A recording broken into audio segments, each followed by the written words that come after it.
संचालक महोदय, महान समाज सेवी बबलू सिंह।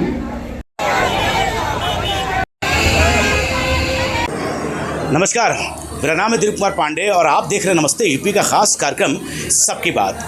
30 सितंबर रेणुकूट वालों के लिए एक काला दिन बनकर रह गया। वो इसलिए क्योंकि रेणुकूट के पूर्व चेयरमैन बबलू सिंह की कुछ नकाबपोशों ने हत्या कर दी। ये वो बबलू सिंह थे जिन्होंने रेणुकूट में बहुत कुछ बदल दिया। रेणुकूट के हर वर्ग के लोगों के लिए वो सदैव खड़े रहे, चाहे दिन हो या रात हो। जब वो चेयरमैन थे तो रेणुकूट का लगातार विकास किया, जो आज भी चर्चा का विषय बना रहा। आज हमारे साथ उन्हीं के परिवार के लोग हैं और भी लोग हैं जिन्होंने स्वर्गीय बबलू सिंह की श्रद्धांजलि सभा रखी है। साथ ही काफ़ी लोगों की भीड़ के साथ यहाँ आज रेणुकूट में कैंडल मार्च निकाला गया है। आज इन्हीं से बात करेंगे उस पुराने दिन के बारे में और स्वर्गीय बबलू सिंह के बारे में। वो दिन याद आता है फिर से। 30 सितंबर 2019 वो दिन हम लोगों के लिए बहुत काली रात की तरह है, जो कि आज हम लोगों ने श्रद्धांजलि जो अपने सभी नगरवासियों को लेकर के, हमारी माताएं बहनें सभी लोगों ने एक कैंडल मार्च का कार्यक्रम करके उनको श्रद्धांजलि फूल अर्पित करके आज उनको श्रद्धांजलि दिया गया। जिस कारण उनकी हत्या हुई वो अपने नगर के और अपने सभी लोगों के लिए इतने जनप्रिय थे कि उनकी कार्यशैली को नहीं देखा गया और जिस पद पे वो नहीं थे उस पद से पहले उन्होंने बहुत ऐसे काम कर दिए थे। पद पाने के बाद उनको 1 साल का भी समय नहीं मिला कि वो अपने नगर के लिए और अपने लोगों के लिए दुख सुख का वजह बन करके, लेकिन फिर भी उनको इस तरीके से षड्यंत्र करके उनको हत्या कर दिया गया कि आज उनके नगरवासी भी रो रहे हैं। हम परिवार के लोग हैं, हम लोगों की जो कष्ट है वो तो कष्ट है, लेकिन हमारे जितनी माताएं बहनें इस श्रद्धांजलि फूल अर्पित और नगर का जो दिख रहा है कार्यशैली, उसमें इतनी मतलब क्षति दिख रही है कि आज उनका कोई आवाज़ उठाने वाला नहीं है, न उनके बीच में कोई बोलने वाला है।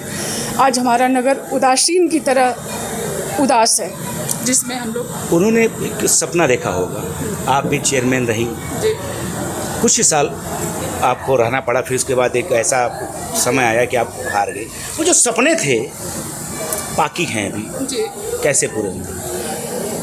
क्योंकि जब हत्या हुई उसके बाद कुछ 2 महीने 3 महीने के बाद हमारा चुनाव हुआ, उपचुनाव, जिसमें हमको नगर पंचायत अध्यक्ष बनाया गया। कुछ दिन बाद ऐसा आपातकालीन ऐसा प्रकोप आया जिसको हम लोग कोरोना मान करके चलते थे। उसमें हमको कुछ समय 2 साल मेरा बीत गया, उसमें अपने नगर के विकास करने में मुझे कुछ परेशानियां सहनी पड़ी।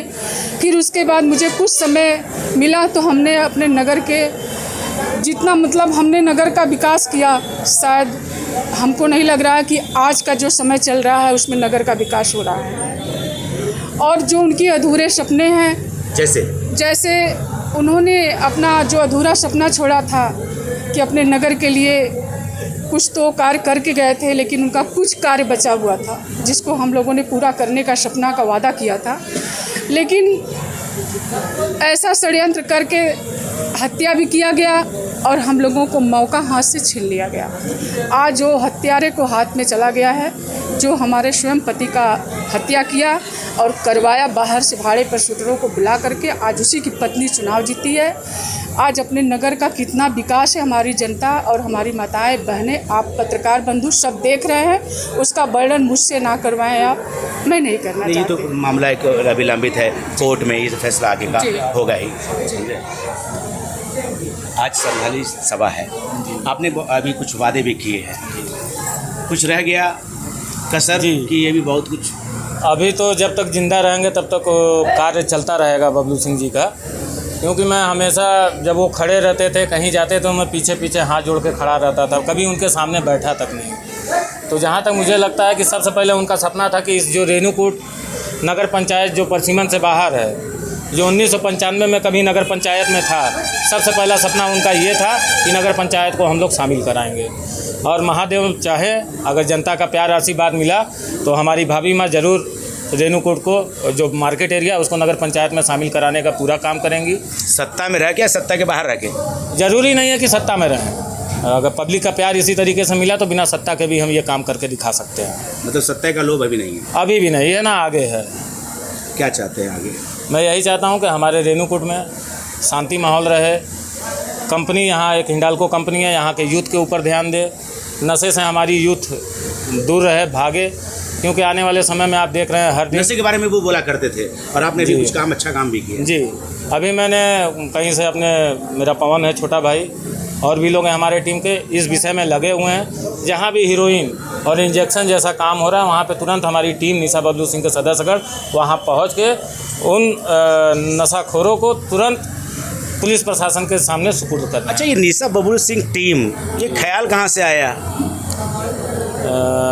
बस आया, ये नाम भैया का हमारे नाम है और जब तक हम लोग रहेंगे तब तक निशा सिंह बबलू सिंह का नाम चलेगा। इसका मैंने टैटू भी करवा के रखा है भैया, अरे कि मैं रहूँ या ना मेरे साथ ये नाम जाएगा। बस आप जानती हैं बबलू सिंह को? मैं उनकी छोटी बहन हूँ। छोटी बहन है, उनके बारे में कुछ बताइए। उनके बारे में ये सत्ता में जब चेयरमैन नहीं भी थे भैया, हमारे 14 साल की उम्र में ही जनसेवा करते थे। सभी गरीबों का वो पहले घर पीछे छोड़ के पहले ये जनता के लिए आगे आते थे और सब कुछ करते थे, सबका दुख वो हरने की कोशिश करते थे। शायद यही इस हत्यारों को नहीं अच्छा लगता था, भैया का टांग खींचता रह गया हमेशा। भैया को तो ये लोगों ने बनाया था, ये जनता बनाई थी रेणुकूट की, उनको वो कुर्सी दी ताकि वो आप खुल के काम कर सकें। जो गरीबों का चीज़ है वो उनके हक में मिले, उनके लिए करना चाहते थे। भैया तो स्कूल भी, भैया तो बहुत बड़ा बड़ा काम सोच रखे थे। भैया तो स्कूल खुलवाने वाले थे, भैया तो हॉस्पिटल भी खुलवाने, उसका कागज़ भी आज भी रेडी है। भैया बहुत बड़ा बड़ा काम सोच रखे थे और वो सबके लिए, वो हम लोग के भाई तो थे ही, पर वो हमें लगता है पहले इन लोगों के भाई थे। ये रात बिरात जब भी आवाज़ दिए होंगे, भाई हमारे छोड़ के आगे आए होंगे। हम बस यही जानना चाहते हैं कि ऐसा क्या गुनाह मेरे भाई ने किया कि आज हम लोग कहीं के नहीं रह गए। क्यों हम लोग को ये सज़ा क्यों मिली? मेरा भाई अगर चोरी किया होता, किसी के बहन बेटी को, उसके बहन बेटी को छेड़ा होता तो ये सज़ा मिलती, तो हम कहते हैं कि मेरा भाई उस लायक था। लेकिन मेरा भाई कुछ भी नहीं किया। 14 साल के एज से ही ये घर शुरू से ही सबका सेवा करने में ही बर्बाद हो गया। ये हम लोग भी जानते हैं कि मेरा परिवार केवल सेवा करने में हम लोग आज कहीं के नहीं रह गए। तो हम हाथ जोड़ के पुलिस प्रशासन से विनती करते हैं कि सत्याग्रह को फांसी मिलना चाहिए और हम लोगों को न्याय मिलना चाहिए। और अगर न्याय नहीं मिला तो हम लोग को भी बीच चौराहे पे खड़ा करके गोली मारी जाए, बस। और हम कुछ भी नहीं करना चाहते, मेरे भाई को न्याय दिला दीजिए आप लोग, बस हम यही चाहते हैं। मैं उनकी छोटी बहन। बबलू, स्वर्गीय बबलू सिंह के सपने आपने सुने, उनके कुछ सपने बुने थे, बहुत कुछ रेणुकूट में करना था, लेकिन ईश्वर को शायद कुछ और ही मंजूर था। अब आगे इनका परिवार तो दुखी है ही, आगे इनका परिवार लोगों के साथ खड़ा है और एक न्याय की गुहार भी लगा रहा है। आज के लिए बस इतना ही, अगली बार फिर एक नई बात होगी, किसी के साथ होगी। तब तक के लिए नमस्ते।